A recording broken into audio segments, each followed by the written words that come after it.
Le tombeau vide, en ce dimanche de Pâques, est un signe de la résurrection du Christ. Saint Pierre, lui, il doute. Saint Jean, lui, il voit et il croit. Et vous? Salve Maria! Aujourd'hui, c'est dimanche de Pâques. Et dans le texte de l'Évangile d'aujourd'hui, qui nous est présenté par Saint Jean, chapitre 20, versets 1 à 9, nous découvrons que en ce premier jour de la semaine, dimanche, après sa crucifixion, après sa mort, le tombeau dans lequel le Seigneur a été déposé est maintenant vide. Sainte Marie-Madeleine, tôt le dimanche matin, est la première à arriver sur les lieux et à découvrir le tombeau vide. Immédiatement, elle se met à courir pour aller avertir Saint Pierre et Saint Jean. Après avoir appris cette nouvelle, Saint Pierre, il se met à courir afin de découvrir et voir, enfin, ce tombeau vide de lui-même. Et Saint Jean se met aussi à courir et cherche à dépasser Saint Pierre. Il y a une espèce de course ici entre les deux apôtres, à savoir qui va arriver sur les lieux premier. Donc, courir est un aspect très important de l'Évangile d'aujourd'hui. Sainte Marie-Madeleine, elle court. Saint Pierre, il court. Et Saint Jean, il court, cherchant à dépasser Saint Pierre. L'amour pour le Christ devrait toujours susciter en nous un sens d'urgence. Cette course entre les deux apôtres est symbolique et souligne l'importance pour nous tous d'avoir une relation profonde envers le Seigneur.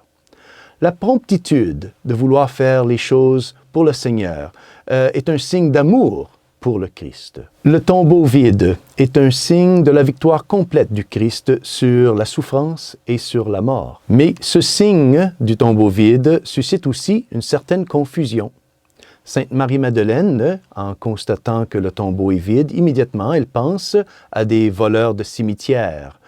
Donc, pour elle, le signe du tombeau vide ne lui apporte aucune joie. Saint Pierre, lui, il est sceptique. Devant le tombeau vide, il voit donc évidemment les draps qui sont pliés ou roulés. Donc, il ne croit pas aux voleurs de cimetières, mais il est silencieux et il est perplexe. Saint Jean, lui, il est le seul à entrer dans le tombeau vide, à voir et à croire. Pourquoi? Sans la foi, les signes qui devraient susciter en nous l'espérance, l'enthousiasme, la confiance, vont susciter de la confusion. Sainte Marie-Madeleine, Saint Pierre, Saint Jean, eux, ils voient tous le signe du tombeau vide. Mais seulement Saint Jean voit et croit. Pourquoi? Parce que Saint Jean, lui, il était présent, il a vu et il a cru au moment de l'épreuve, au moment de l'examen, au pied de la croix du Christ. Et donc, c'est pour ça qu'il voit et il croit au moment du mystère, au moment du tombeau vide. Celui qui a malheureusement abandonné le Christ au moment de l'épreuve, en fait, c'est le dernier à croire en la résurrection du Christ. J'aimerais ici partager avec vous quel est le secret, en fait, quelle est la clé de la foi de Saint Jean. La clé de la foi de Saint Jean se trouve dans cette parole de l'Évangile. Celui que Jésus aimait. Celui que Jésus aimait.